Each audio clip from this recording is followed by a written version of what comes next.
Masih dalam Kompas Aceh Sepekan, Saudara Sri Fatmawati, mantan chef di salah satu hotel yang di PHK, kini membangun usaha sendiri. Di tengah pandemi, Sri Fatmawati mampu mengembangkan usahanya.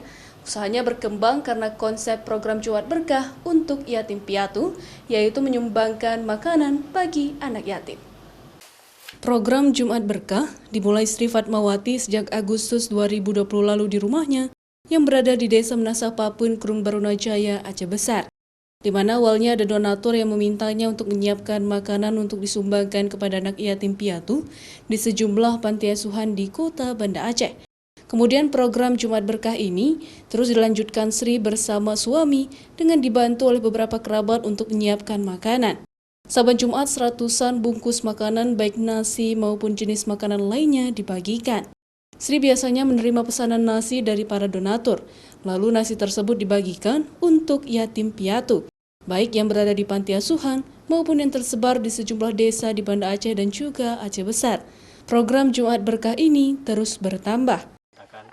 Idenya sih sebenarnya dari temen ya. Temen itu memang punya rezeki lebih, jadi dia minta tolong bantu untuk disiapkan Jumat Barokah. Karena di panti itu jumlah anak yatim piatunya tuh lebih dari 30-an. Makanya saya inisiatif untuk membuka open donasi melalui HP, WhatsApp, dan dilanjutkan juga oleh suami melalui Facebook. Jadi setiap Jumatnya kami hanya menerima 75 kotak. Bahkan kadang kalau misalnya ada yang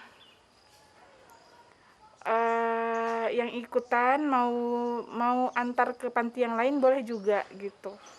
Dengan bermodalkan media sosial, informasi program ini menyebar dan terus mendatangkan para donatur.